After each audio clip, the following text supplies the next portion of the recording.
bagusnya. Yang ketiga, Bapak Profesor Sujarwanto, Dewan Pakar PMI atau PLB UNESA Surabaya. Yang keempat, Bapak Imam Bukhori, Bapak Dr. Imam Bukhori, MPD, sebagai PTP Subdit Kurikulum dan Evaluasi KSKK Madrasah Kemenak Kota Kemenak RI. Yang kelima, Bapak Ketua Pak Supri atau yang sering dikenal dengan Lekpri, dan Bapak-Bapak Ibu semua peserta yang hadir pada hari ini. Saya berharap kita semua sudah siap ya membahas tema yang luar biasa ini, yang menarik sekali, itu tentang perencanaan, pelaksanaan, dan penilaian pembelajaran yang akomodatif dalam kelas inklusif. Itu akan dibawakan oleh Bapak Dr. Sujarwanto MPD. Baiklah, saya akan membacakan dari kurikulum PT dari Bapak Sujarwanto MPD. Bapak nama adalah Bapak Dr. Sujarwanto MPD. Beliau adalah pakar pendidikan luar biasa atau PLB di FKIP, di FIP UNESA, menjabat sebagai sekretaris PLB dari tahun 2002 sampai tahun 2003, kemudian sebagai ketua prodi PLB tahun 2004 sampai 2007, kemudian sebagai PD1 FIB UNESA dari tahun 2027 sampai tahun 2014, kemudian sebagai dekan FIB dari tahun 2015 sampai tahun 2019. Pada tahun 2018 sebagai wakil rektor di bidang perencanaan dan kerjasama pada UNESA.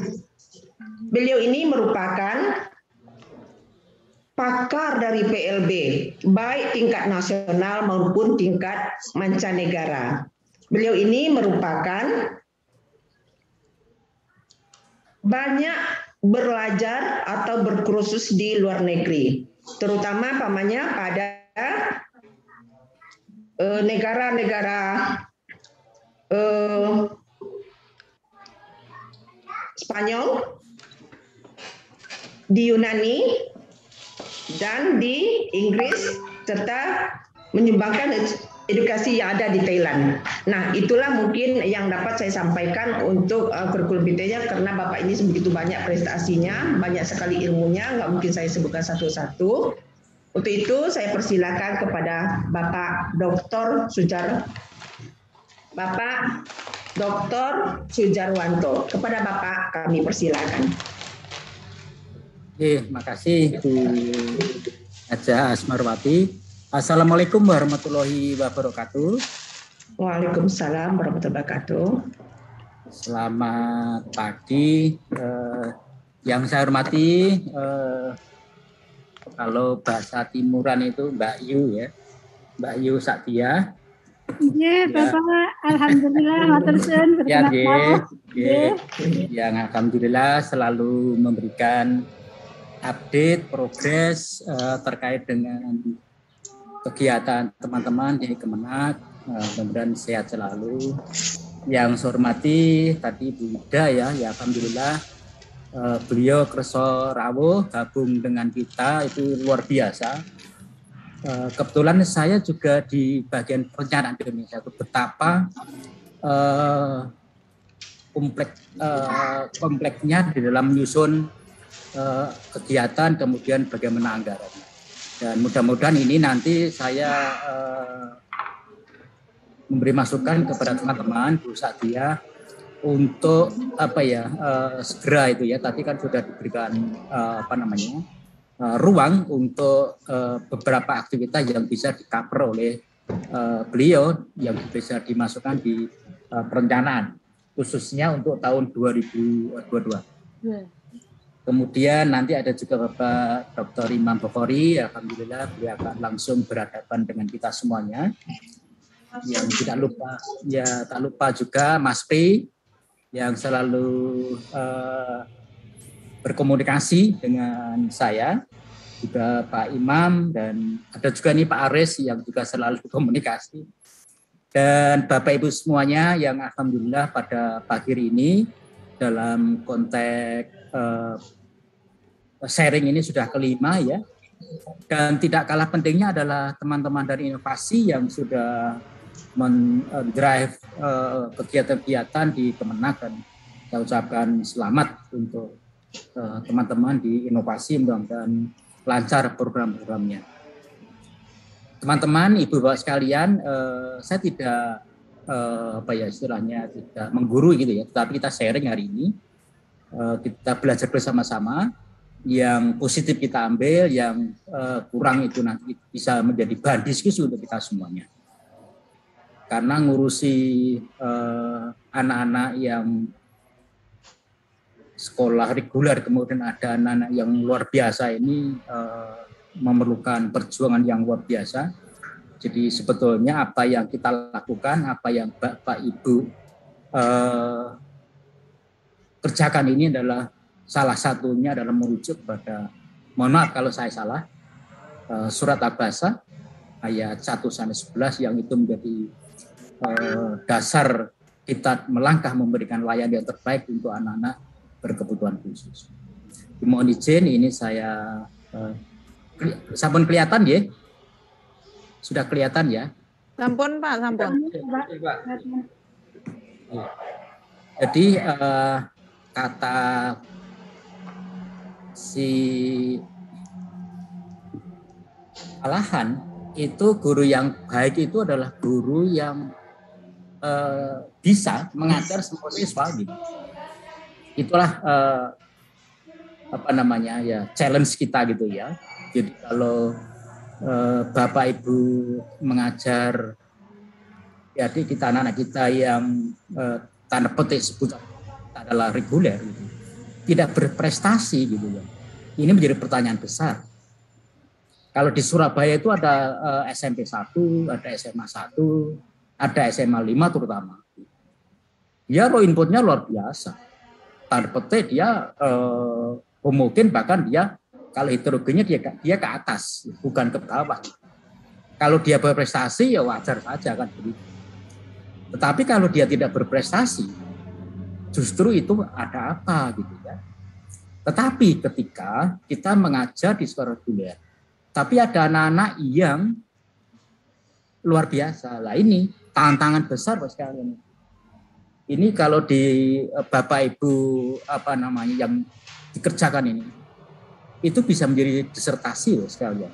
Karena kompleksitasnya luar biasa Pak sekalian. Nah oleh sebab itu inilah yang harus menjadi semangat kita, challenge kita bahwa kita harus bisa mengajar kepada semua. Nah, tekniknya seperti apa? Salah satunya adalah yang digagas oleh Bu Sadia beserta teman-teman inovasi. Inilah salah satu upaya menjawab challenge yang sudah menjadi sebuah semacam kebijakan sejak zaman yaitu tadi ya surat Abasa itu sampai sekarang itu. Jadi kalau mohon maaf ya kalau kita di sebelah sekolah kita ada anak-anak yang tunanetra, sebagainya, kita diam saja. Itu betapa kita mengingkari ajaran dari Allah SWT. Itulah filosofi yang harus religius yang harus kita ambil. Nah, Bapak sekalian, pertanyaan saya adalah, ketika kita sudah masuk pada proses bagaimana membuat menu, jadi kalau RPP itu kalau dalam konteks restoran, itu kan bagaimana menu itu kita olah kemudian kita sajikan gitu. Nah, bagaimana resep-resep itu yang kita tata gitu. Nah, ini yang menjadi PR kita pada pagi hari ini. Nah, kenapa sekalian kurikulum itu harus di sekolah reguler itu harus dimodifikasi, harus dimodifikasi. Kira-kira apa sekalian? Kenapa harus dimodifikasi? Kenapa harus dikomodasi? Pak Aris, salam kangen. Kira-kira apa Pak Aris ya? Kenapa kurikulum RPP-nya harus dimodifikasi kalau di sekolah reguler. Ketika di situ ada juga. Unmute Pak Aris. Suaranya belum muncul. Nyun di unmute teman.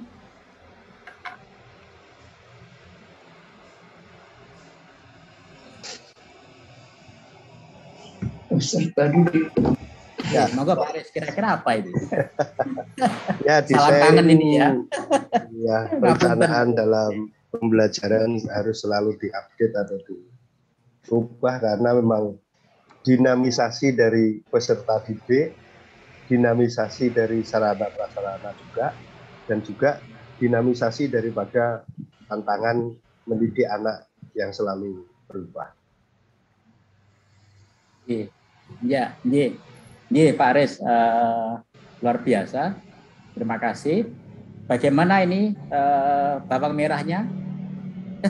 Nganjuk kan sentra bawang merah. Sangat besar. Bentar lagi panen ya, Pak. Alhamdulillah. Bapak Ibu kita buat bahagia saja, lanjut sekalian. Di tayangan ini ada anak-anak SD kita, ya, kita gitu ya. Inilah anak-anak yang sering kita sebut adalah anak di di MI atau di madrasah dan sebagainya, itu adalah anak-anak yang reguler kan gitu. Nah ini kan kurikulumnya itu kan sama, kurikulumnya sama. Jadi tidak ada modifikasi antara A, B, C, D. Anak yang di depan ini putri, cowok, semuanya sama. Karena kelas 1 gitu ya. Jadi kembali ke depan tadi, kalau ada sekolah-sekolah yang raw inputnya bagus, anak-anak tidak berprestasi, itu pertanyaan besar kan begitu. Karena sama ini, mengolahnya sama. Kalau bajunya ya ukuran X semua kan bahasanya. Nah, tetapi sekalian, ketika kita berhadapan sekolah kita anak seperti ini, maka kurikulumnya RPP-nya kan harus menyesuaikan sesuai dengan kemampuan masing-masing. Kan begitu sekalian. Bisa jadi antara anak 1, 2, 3, 4 itu berbeda-beda. Karena kemampuannya berbeda-beda. Inilah yang dinamakan challenge kita, sekalian. Bagaimana kita memberikan layanan kepada anak-anak kita ini? Bagaimana kita memberikan porsi, memberikan menu yang pas untuk mereka? Tentunya tidak anak-anak kita ya reguler. Nah, di sini sekalian, kalau kita bahasa kasar kita hantam kurikulumnya RPP-nya sama dengan anak-anak, ini namanya tidak fair sekalian. Maka tadi tidak ramah, di sekolah tidak. Karena apa? Tidak memperhatikan potensi kebutuhan masing-masing anak gitu. Sama ini sekalian. Tidak fair kalau ini nggak punya tangan, kemudian kurikulumnya disamakan gitu ya. Ayo kamu nulis pakai tangan. Wong tangannya nggak punya kok. Nah ini menjadi tantangan sekalian. Jangan menjadi sebuah barrier hambatan. Jangan dijadikan sebagai sebuah kalau bahasa tugas berat, jangan. Justru inilah kenikmatan sekali. Semakin kita melayani mereka, merancang bagaimana adaptasi kurikulumnya, bagaimana medianya, bagaimana nanti penilaiannya. Itu semakin banyak hal yang menjadi catatan-catatan amalan kita sekarang. Jadi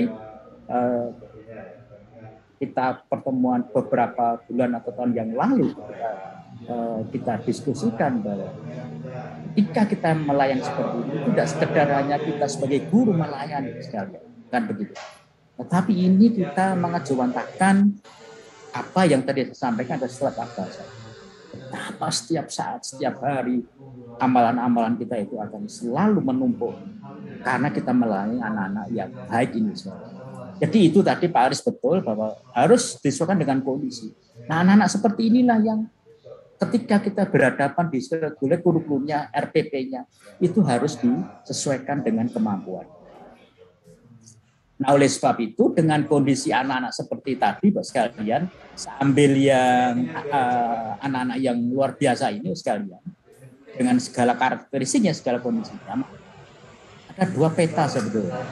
Anak-anak yang dia nanti posturnya, profilnya adalah dia larinya ke akademik, tapi ada juga yang posturnya larinya kepada fungsional vokasional. Artinya ketika kita melihat anak-anak seperti ini, yang kiri, kanan ini susah untuk larinya ke akademik rata-rata menjadi seorang sarjana. Karena ini ada penyerta yang kalau ini yang kiri ini kan namanya anak cerebral palsy. Nah, cerebral palsy itu kebanyakan IQ-nya hampir 90%, 80% rata-rata, kecuali Stephen Hawking itu. Dia sipit tapi luar biasa kecerdasan. Kemudian yang kanan juga begitu. Ini nampaknya berat dilihat perform saja. Berdasarkan hasil assessment ini berat. Maka larinya adalah anak-anak yang nanti kepada fungsional dan vokasional. Tetapi bagi anak-anak yang seperti ini nanti walaupun dia nggak punya tangan, dia akan larinya ke akademik karena dia secara intelektual dia bagus kasihan. Namanya anak yang fisikal. Nah, oleh sebab itu ada profil ini.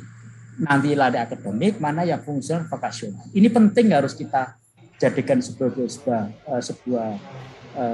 selain sebagai starting point, jangan memaksakan ketika anak tunagrahita harus lari ke akademik menjadi seorang sarjana. Maka larinya kepada fungsional. Fungsional artinya ketika dia belajar bahasa Indonesia, ya bahasa Indonesia bisa digunakan sehari. Ketika dia belajar matematika ya bisa digunakan untuk hidup sehari-hari.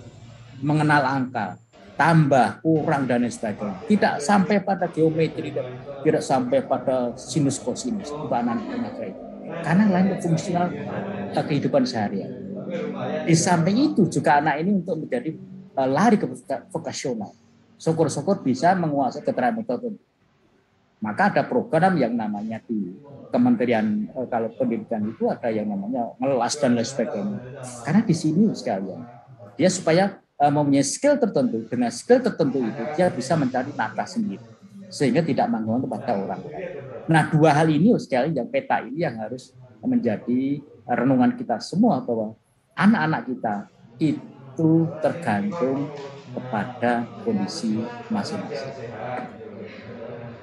Nah, tadi kalau dipetakan yang profil tadi, maka anak-anak yang profesional dia larinya ke dunia kerja. Dunia kerja artinya dia bisa berwirausaha sendiri ataupun dia bekerja di tempat lain. Nah, sekarang ini dengan Merdeka Belajar ini, itu Mas Menteri mengarahkan walaupun itu anak-anak SMK, anak-anak SMP itu ya, harus bergandengan tangan dengan dunia. Kemudian tadi anak yang akademik dia tolong didorong ke arah yang perguruan tinggi sekarang supaya kemampuannya itu bisa berkembang dengan baik, dengan seoptimal mungkin. Bagaimana Pak Jar kalau tidak ada biaya? Pemerintah sudah memberikan fasilitas di Kemendikbudristek itu. Memberikan beasiswa sampai anak-anak itu lulus. Jadi ini sudah dijamin oleh pemerintah sekali. Nah sekarang kalau kemarin kita peta anak-anak seperti itu harus belajar gangguan penglihatan, gangguan pendengaran, gangguan emosi, gangguan intelektual, gangguan autistik, kelainan majum atau multi handicap, anak berbakat. Ini adalah dalam perspektif pendidikan luar biasa yang menjadi harapan. Nah tentunya tadi sekolah ramah anak tadi ya. Ya inilah harus mengcover bisa anak ini bagaimana anak-anak sekolah di reguler itu dengan nyaman, tidak ada dibully, sarana-sarananya memadai dan lain sebagainya. Ini potret sekalian siswa kita yang ditangani kita sehari-hari. Jadi saya tadi Bu Sadia mohon, nah tadi ada, ya ini kan berproses ya, yang sekolah itu diberi SK dan sebagainya, itu SK itu sudah mengalir saja. Jangan ada pembatasan 4 tahun misalnya. Berarti kalau sudah 4 tahun nggak sekolah inklusi kan itu berhenti kan. Nah itu biarkan saja mengalir saja. Karena toh inklusif ini kan akan berjalan sampai akhir hayat nanti.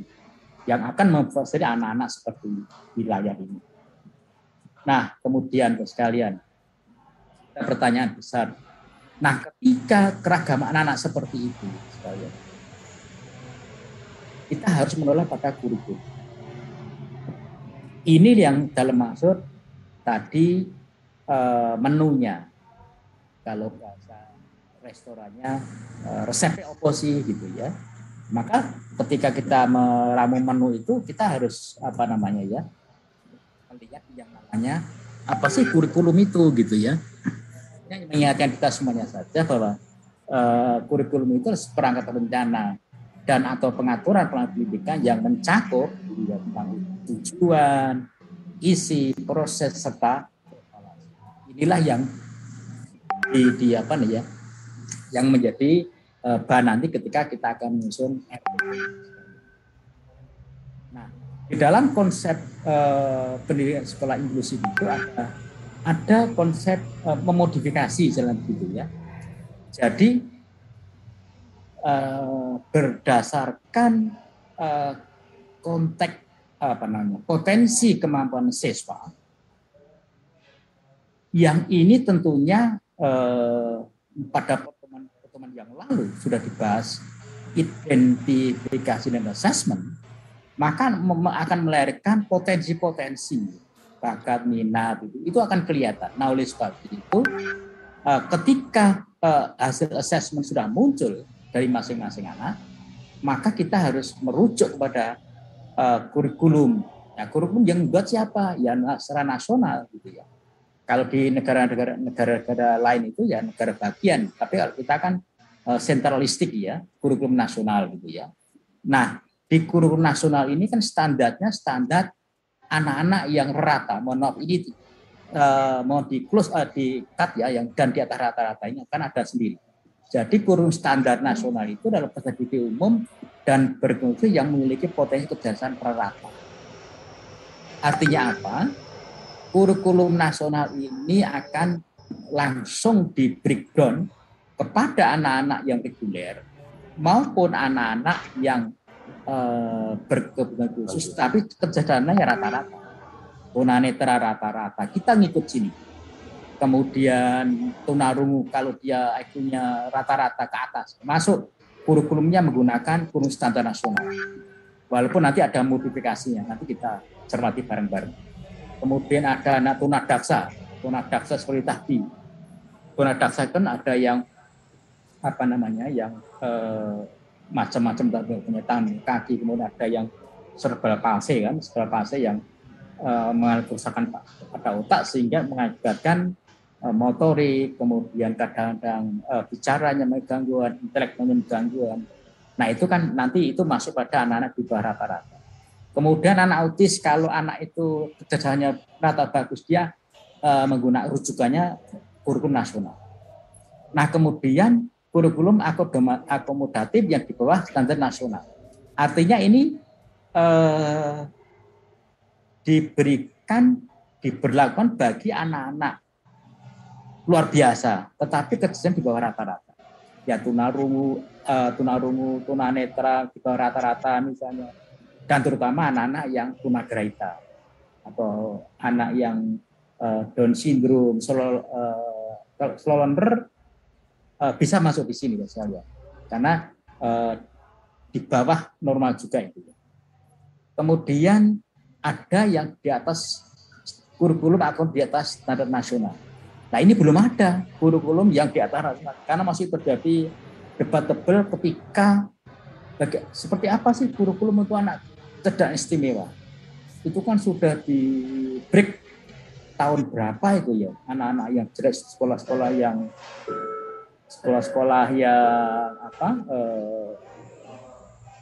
bagi anak cerdas istimewa itu. itu menjadi debat. Sekarang kan hilang itu. Nah ini belum ada. Nah ini sebetulnya untuk anak-anak yang cerdas istimewa sekali.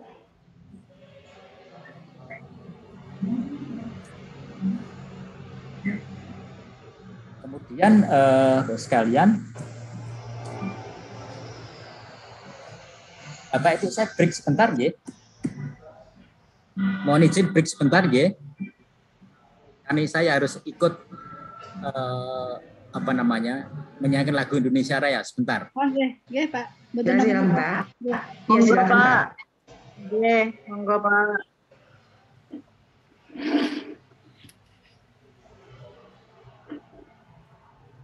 Bapak dan Ibu, saya kira ini bagus, ini nanti menjadi bahan kita ya. Bagaimana kita membuat kurikulum yang desain kurikulumnya untuk anak-anak ABK di madrasah kita. Saya kira nanti Pak Imam Bukhari ya. Saya kira nanti kita bisa diskusi lagi untuk menyempurnakan roadmap, juga kurikulum, kemudian asesmen penilaian akhir ya untuk anak-anak ABK ini bagaimana. Karena kebetulan kemarin mendapat informasi bahwasanya ada juga ada ABK kita yang di madrasah, kemudian mereka mendapatkan tugas harian itu sama dengan anak yang normal. Ini kan menjadi catatan juga bagi kita, bagaimana kita bisa memilah dan mendampingi mereka, apalagi kurikulum tadi yang disampaikan Pak Sudarwanto. Saya kira ini bagus sekali, nanti kita ke sana. Mendesain. Nanti kita desainkan ke sana. Ini saya sambil ngisi Pak Jarwanto sedang lagu Indonesia Raya ya, jadi kita diskusi saja, kita manfaatkan waktu ke sana. Dan juga catatan tadi bahwasanya untuk perencanaan penganggaran kita memerlukan data dan SK, maka nanti saya berharap dari kawan-kawan KSKK untuk meng-SK-kan seperti yang disampaikan Pak Jarwanto, tidak pakai masa berlaku, jadi tidak kadaluarsa gitu ya. Menarik ini tadi. Oh iya betul, karena pakai kadaluarsa jadi repot sendiri otomatis kan. Tapi kalau memang nambah berarti pembaharuan revisi, pembaharuan lampiran penyelenggaranya. Bukan berarti kadaluarsanya. Tadi kalau kita SK kita kemarin kan kadaluarsa ya. Nah ini tadi Pak Jarwanto mengingatkan ke kita supaya SK itu dibuat fleksibel sehingga tidak ada masa berlakunya, tidak ada kadaluarsanya. Iya Bu Kasudin. Tapi gini juga Bu, gini kan SK itu kan sekarang ada di pusat, sementara di daerah atau di kabupaten kota ini kayaknya nggak ada respon, belum ada riaknya sepertinya Bu Kasudin. Apa nanti sementara kita buatkan dulu, karena kadang-kadang kita sentralistik itu adanya seperti ini, selalu semua terpusat, ini yang menjadi kekurangan ya dari sentralis itu seperti ini.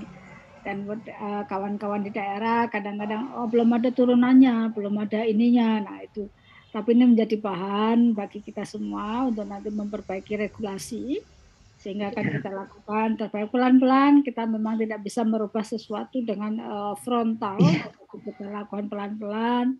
Minimal kita kuatkan data dulu sehingga kita bisa berbicara kenapa kita perlu inklusi di madrasah kita. Nanti kita tunjukkan tadi dokumentasi prestasi anak-anak kita yang ada di kita, juga yang ada di madrasah kita, di manakah mereka itu, ada di madrasah mana saja, dan mungkin sampai ke kriteria ABK yang ada di sana.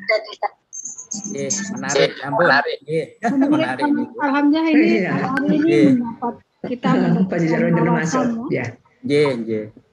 Bu Satya, menarik dan kita harus sering diskusi nih. Mohon izin, jadi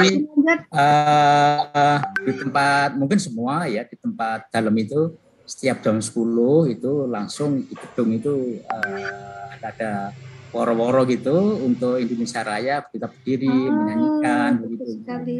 Jadi seperti di Thailand kan begitu. Di Thailand itu kalau jam 10 itu ya lagu kebangsaannya Thailand, semua di terminal, di bandara dan sebagainya itu ya orang berdiri menyanyikan gitu. Nah ini kita sudah memulai potong ini tadi. Jadi saya mudah-mudahan nanti kita tiru Bapak, karena ini kebangsaan kita. Ya itu udah instruksi juga itu dari pimpinan itu ya. Monggo Nggih, dilanjut. matur nuwun. Nggih, matur nuwun nggih. Jadi tadi kembali ke kurikulum tadi sekalian bahwa di kurikulum itu kita memanage gitu ya tujuannya, isinya atau materinya, prosesnya, evaluasinya gitu ya. Jadi kalau di tujuan ini kan ya kita mengingatkan saja lah ya bahwa di situ ada kondisi yang dicapai setelah pembelajaran selesai gitu ya, baik karena kognitif, afektif, keterampilannya begitu. Itu tujuannya. Kemudian isinya itu ya materi apa yang dipelajari kelas 1, 2, 3 apa seperti apa gitu prosesnya. Nah, proses ini bagaimana aktivitas pembelajaran yang dilakukan secara untuk mencapai tujuan itu, untuk mencapai apa yang kita inginkan gitu ya. Nah, di dalam proses tadi kemudian bagaimana untuk mengetahui tercapainya, kita evaluasi atau penilaian lah. Hal 4 komponen inilah yang tadi dalam sampaikan kenapa di sekolah reguler begitu ada anak ABK itu harus akumulasi. Ya, titik tekannya ada tujuan, isi, proses dan evaluasi ini ya sekalian. Ini menjadi mengingatkan kita semuanya bahwa memang ribet memang gitu ya. Ketika di situ ada anak tunanetra satu saja itu ribet. Karena kita harus ngecek itu ya tujuannya apakah mungkin sama dengan anak yang reguler lain, materinya apa sama gitu ya, prosesnya apakah juga sama, padahal dia tunanetra tidak melihat. Maka kalau proses ketika belajar masalah di penjas itu ya, kalau dia anak-anak belajar basket, apakah ya dia harus main basket misalnya, kalau main apa ya enggak tabrakan karo koncone kan mungkin begitu ya. Nah ini kemudian penilaiannya bagaimana, apakah sama atau tidak. Yang ini yang akan kita otak-atik sekalian. Pertanyaan dulu sekalian. Monggo. Kalau ada pertanyaan dulu monggo dipersilakan. Ada bertanya Pak. Monggo nggih. Dari Pak Sahadeni dari NTB. Monggo Pak Dari NTB, maaf Pak, videonya komputer tua jadi videonya rusak.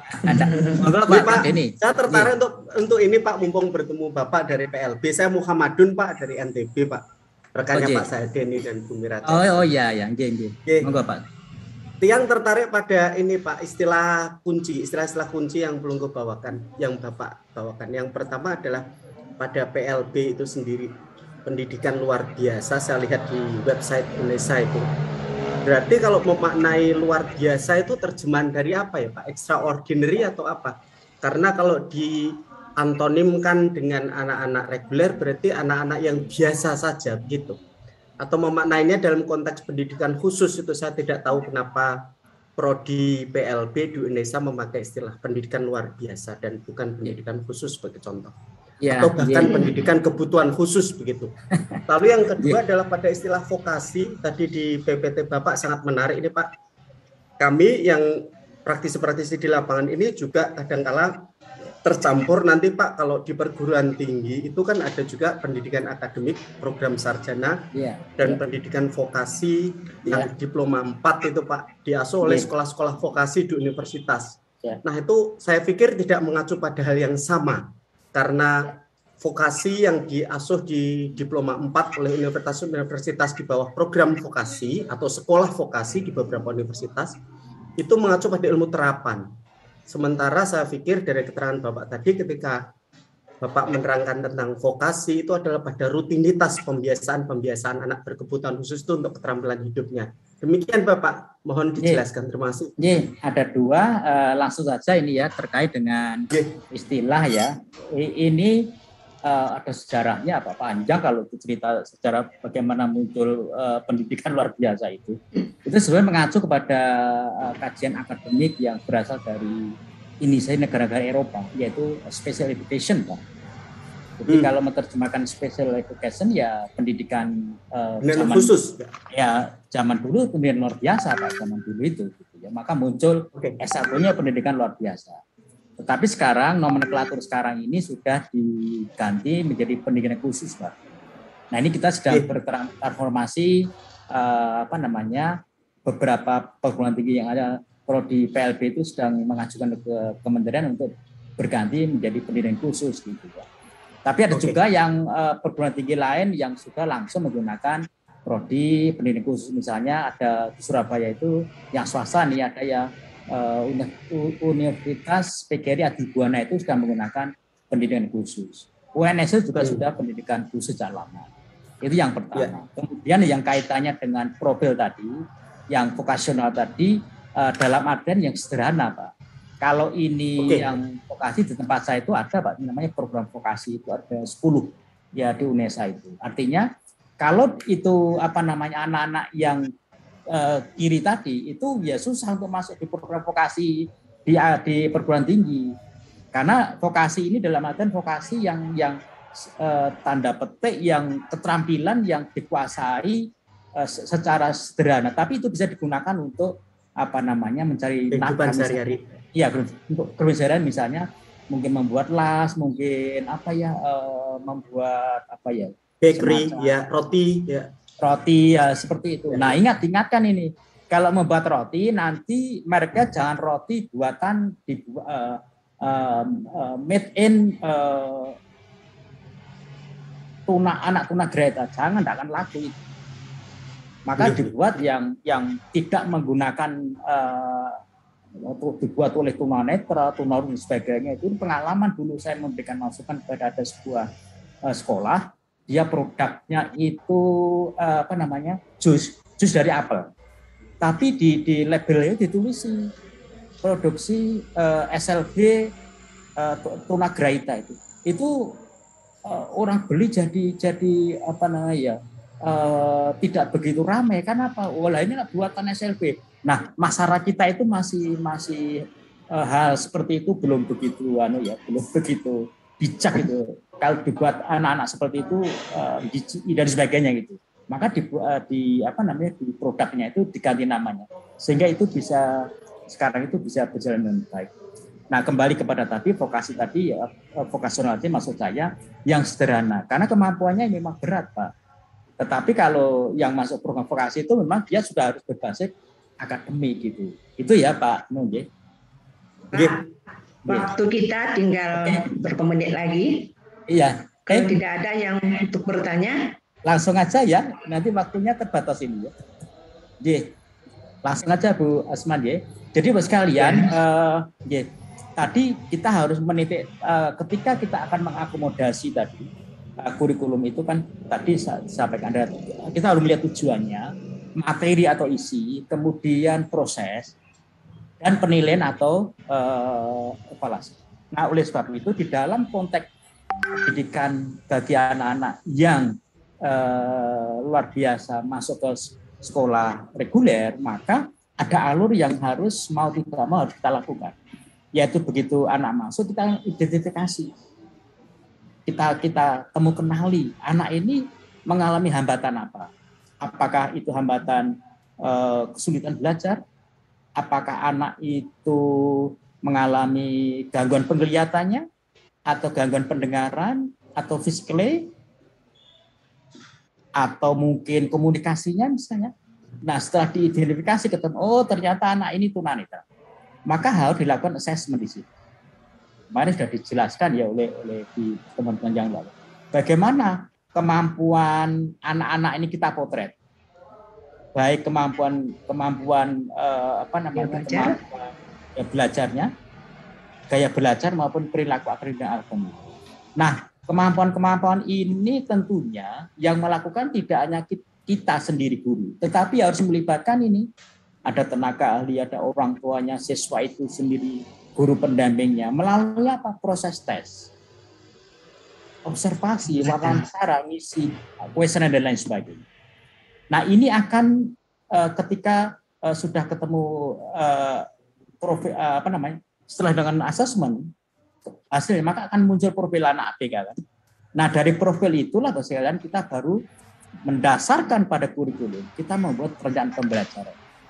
Nah, tentunya dalam merencanakan pembelajarannya berdasarkan hasil identifikasi anak itu tunanetra, berdasarkan hasil asesmen gaya kemampuannya belajar seperti apa, maka apa yang harus dimodifikasi. mana yang harus diakomodir. Maka di sini ada produk materinya, tujuan, materi, isi, proses dan evaluasi atau penilaian. Ini alur ini penting sekali. Jangan sampai kita begitu ada anak masuk ABK tanpa ada screening, ada identifikasi, langsung saja siswa itu langsung dibuatkan perencanaan pembelajaran. Padahal belum tahu kondisi masing-masing anak. Dan ini berbahaya. Lah inilah perencanaan yang tidak bagus. Nanti karena tidak mendasarkan pada independent assessment, maka menunya mungkin nanti rasanya asam, rasanya asin, rasanya pahit dan lain sebagainya. Nah kalau sudah rasa seperti ini, maka untuk mengembangkan kemampuan anak ya impossible gitu sekalian. Alur seperti inilah ya sekalian bahwa kita ternyata tidak bisa bekerja sendiri.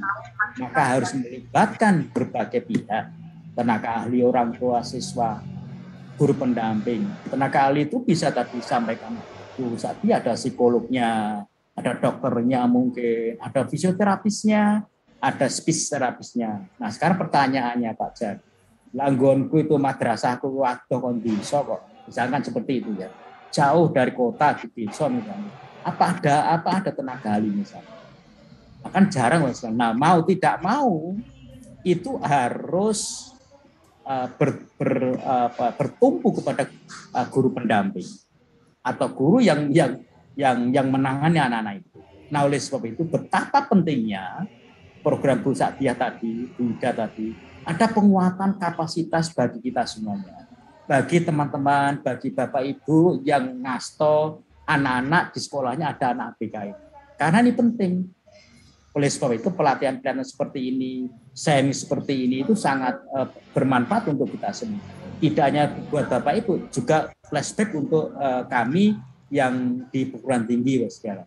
Inilah alur teman-teman yang menjadi salah satu bukan standar ya, tapi yang harus kita lalui ketika kita akan membuat proses perencanaan pembelajaran. Ini sudah. Ini ada lagi resian dari Ibu Iin Aulia, tapi waktunya tinggal udah jauh berapa nih Pak? Bapak silakan untuk menjawab dari Ibu Iin Aulia. Oh gitu, yeah. Oh ya, waktunya tidak lama ya Pak. Monggo Bu Iin, monggo. Ya. Assalamualaikum warahmatullahi wabarakatuh. Waalaikumsalam warahmatullahi wabarakatuh. Atas waktu yang telah diberikan. Pak, saya Iin Aulia dari MTSN 19 Jakarta. Sudah dari tahun 2015 saya sudah melaksanakan madrasah inklusi dan sebagian berapa orang, ada sekitar 5 orang yang tunanetra. Nah, yang saya pertanyakan dulu pertama, Pak mungkin nggak sih kan sekarang itu semua sekolah tuh harus siap menjadi sekolah inklusi. Kalau saya misalnya pada awal-awal itu ketika masuk murid tunanetra ini terkaget-kaget gitu ya Pak, gimana kita bisa melayani anak seperti ini gitu. Tapi kalau sekarang kan memang aturannya semua sekolah harus siap inklusi gitu ya. Mungkin nggak sih Pak bahwa pendidikan luar biasa ini menjadi mata kuliah umum atau mata kuliah dasar di universitas negeri tentang kependidikannya gitu, sehingga lulusannya itu guru-gurunya itu ketika nanti kayak saya misalnya pada tahun murid itu ya tadi kaget gitu. Tapi kalau kita sudah punya pembekalan di dasar atau di umumnya itu, jadi guru-guru tuh, oh ya kita tinggal melaksanakannya aja gitu Pak. Mungkin nggak seperti itu. Yang kedua, untuk anak-anak tunanetra itu kita merasakan pembelajaran yang sulit itu terutama di mata pelajaran matematika, IPA, terus PJOK, olahraga, seni budaya. Nah, mungkin nggak sih Pak? Jadi selama ini ya pun misalnya guru olahraga gitu, gimana nih ngajarin anak tunanetra gitu, karena selama ini juga kita nggak pernah ada pelatihan gitu ya Pak ya. Nah mungkin nggak sih kalau mata pelajaran ini tuh dimasukkan ke PS.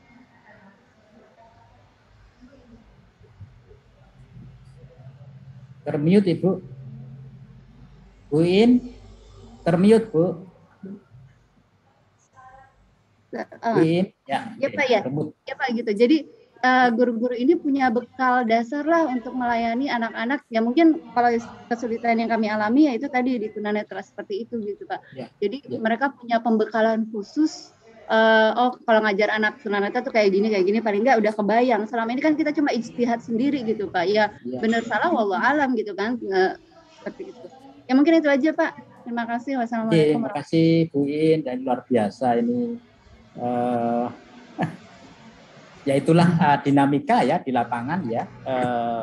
Itu kalau seperti itu ndaan Bu In panjenengan smooth saja itu di madrasah panjenengan. Tapi ketika saya pertama merintis mendampingi sekolah itu SD ya, tahun 2016-an lah, 2026 lah gitu ya. Kan udah lama inklusi itu terutama di Kemendikbud ya. Itu berantem Bu. Jadi kepala sekolahnya sangat visioner, kemudian guru separuh itu setuju, guru separuhnya tidak. Wah, geger terus itu. Nah akhirnya apa sekalian itu kata kuncinya adalah bagaimana istilahnya secara persepsi itu harus sama gitu. Nah tadi sudah dirintis oleh Bu Sadia, kemudian juga difasilitasi oleh Bu Ida mengambil kebijakan itu, kebijakan makro namanya, terkait dengan pengen inklusi. Nah di Ibu ini mikro, meso ya, jadi di kelompok situ. Maka bagaimana guru-guru ini paling tidak memahami itu. Nah oleh sebab itu di kami di UNESA itu sudah ada mata kuliah khusus itu, namanya pendidikan inklusif. Jadi di setiap semester genap itu semua prodi yang kependidikan itu mendapatkan mata kuliah pendidikan inklusif, yaitu SD, kemudian teknologi pendidikan, PG PAUD itu dapat mata kuliah pendidikan inklusif. Di PT-PTN juga sudah begitu. Nah memang tidak semuanya PT belum seperti itu. Tapi saya sangat setuju dengan ide Ibu, itu mengingatkan ketika di Australia itu begitu tuh. Semua guru yang akan mengambil menjadi guru itu mata kuliah yang terkait dengan ortopedagogik istilahnya ya, untuk anak-anak berkebutuhan itu dia harus menempuh dulu gitu. Sehingga ketika dia terjun ke lapangan itu sudah tidak asing lagi gitu ya. Gitu. Tapi ini kan situasi kan budaya dan sebagainya kan kita berbeda, tetapi kita sudah mulai melangkah ke sana. Kemudian yang tunanetra, memang itu tunanetra itu rata-rata dia normal IQ-nya. Cuma hanya tunanetra itu seperti kemarin itu kan ada dua. Tunanetra yang blind total, ada yang low vision. Nah, ya yang berat kan blind total. Tetapi ini tidak ada halangan. Kita sudah ada namanya kalau tadi program-program itu luar biasa berbasis IT itu ya, program JOS ya. Jadi ketika saya ngomong begini, tulisan sudah ada di depan itu. Anak-anak itu sudah ada di depan itu. Jadi sudah mendengar lah ya, sudah mendengar. Jadi JOS itu kan Job Access with Speech. Jadi anak-anak tidak perlu menggunakan layar, tapi menggunakan menggunakan headset ini sudah bicara sendiri itu nanti dialognya itu. Nah ini program ini nanti pelatihan ke-6 kalau tidak keliru ya, Bu Pak Pri ya, yang program kekhususan nanti Bapak Ibu akan diskusi terkait itu. Dan sebetulnya kalau nggak pandemi itu kita bisa ya itu pelatihan itu bisa dipercepat gitu ya. Tapi nanti itu ya yang ada materi sendiri terkait dengan bagaimana kekhususan ya.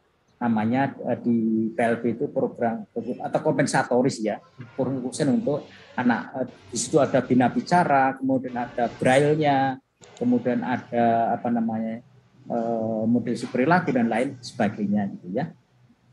Ini saya lanjutkan Bu Asmar ya.